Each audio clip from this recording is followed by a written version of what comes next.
Kemudian yang ketujuh, tips yang ketujuh adalah coba saja. Lakukan saja apapun. Kalau tadi yang pertama membahas alasan ataupun keuntungan, manfaat. Nah, yang ketujuh ini mulai cobalah, lakukan saja apapun. Keluar dari kebiasaan, misalnya kita nggak pernah traveling, tiba-tiba traveling, atau kita yang terbiasa dengan traveling, tiba-tiba gimana ya rasanya menikmati rebahan di kamar sehari. Nah, sesuatu yang baru, sesuatu yang belum pernah kita rasakan sebelumnya, jangan cuma dibayangkan aja, dilakukan. Coba saja. Nggak pernah masak, coba aja buat masak. Entah gimana rasanya, pokoknya coba aja. Nggak pernah nyuci baju, coba aja nyuci baju.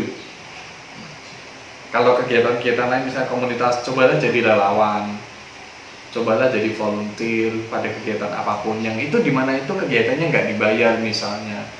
Jangan selalu berpatokan bahwa aku harus dibayar untuk melakukan sesuatu.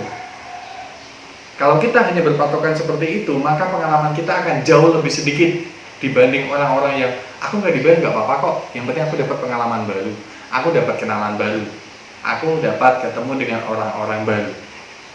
Pasti akan berbeda nanti hasilnya. Mungkin nggak setahun 2 tahun, tapi 10-20 tahun efeknya.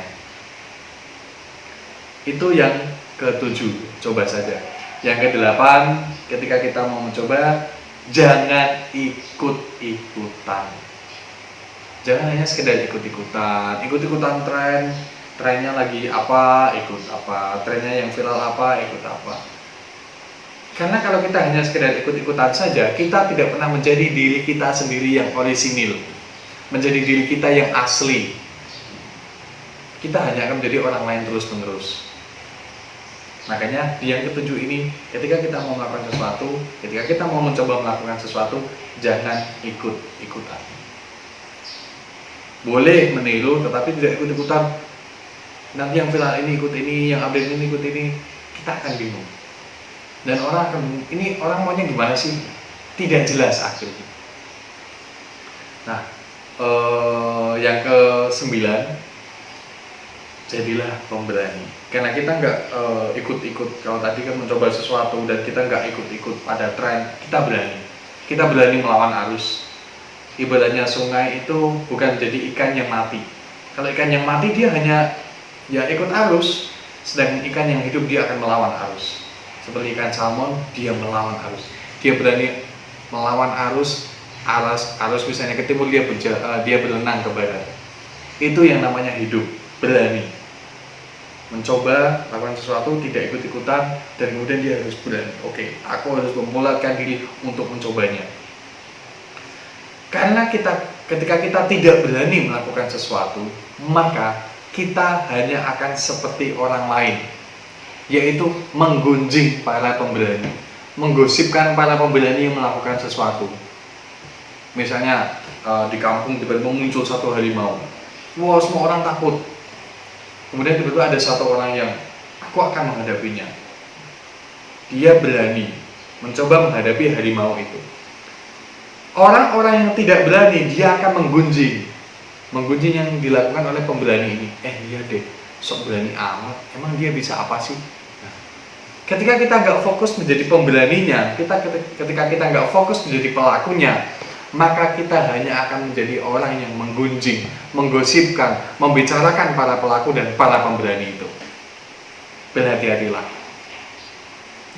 Kemudian ketika kita melakukan sesuatu yang baru, mungkin ada gesekan, ada konflik, itu adalah hal-hal yang biasa.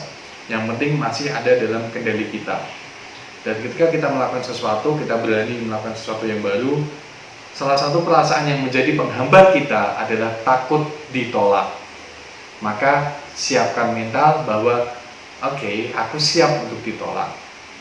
Nggak apa-apa kok kalau misal aku nggak disetujui. Nggak apa-apa kok misal ideku ditolak, ideku nggak diterima, gagasanku nggak diterima, gagasanku dianggap biasa aja, ideku dianggap angin lalu, ya udahlah nggak apa-apa. Minimal aku sudah berani mencoba, berani bicara, berani mengusulkan. Itu tips yang ke-9, menjadi pemberani. Dan yang ke-10, tips yang terakhir adalah mengabaikan celaan orang lain.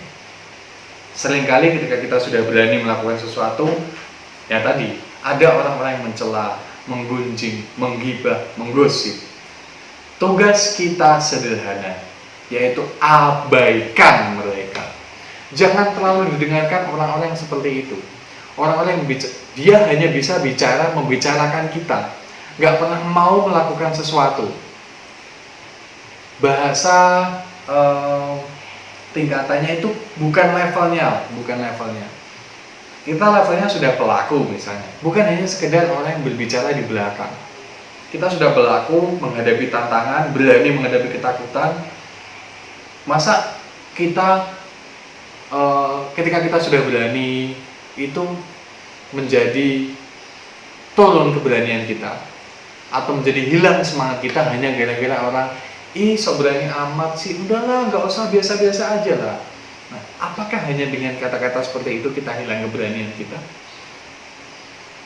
Apakah dengan celaan yang sok-sokan, celaan yang seperti itu kemudian kita hilang kemampuan kita, hilang kemauan kita untuk mencoba hal yang baru? Tentu kita tidak inginkan kehilangan. Makanya abaikan. Tips yang ke-10, jika ada celaan orang lain, sesuatu yang negatif dari orang lain, abaikan. Kalau kritik oke, kalau saran oke. Justru itu yang harus kita terima, itu yang akan membuat kita menjadi lebih baik. Itu yang akan membuat kita punya, itu yang akan menjadi penambah nilai kita, ya, added value kita. Karena kita diberikan kritik oleh orang lain, kita diberikan saran oleh orang lain. Kamu tuh gini, harusnya gimana kalau gini deh, atau baiknya gini deh. Nah, itu tuh sebuah saran yang harus kita terima. Mungkin dengan kita mengikuti saran dari dia, kita menjadi lebih baik, dan orang lebih menjadi menyukai kita, dan orang menjadi lebih merasakan manfaat dari kita. Bisa jadi. Makanya jika itu berupa celaan dan hal-hal negatif yang tidak bermanfaat bagi kita, maka abaikan. Jika itu sesuatu yang positif, entah itu kritik dan saran yang membangun, maka tetap kita terima. Dan kalau bisa, kita serap dan kita lakukan.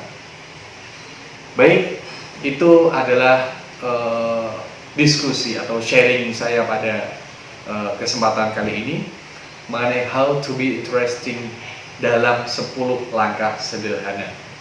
Ada 10 step, ada 10 bukan langkah, 10 tips ya. Tips yang sudah sama-sama kita sharingkan tadi. Semoga bermanfaat bagi kita semuanya dan semoga bermanfaat bagi Anda. Terima kasih. Sekian dari saya. Wassalamualaikum warahmatullahi wabarakatuh.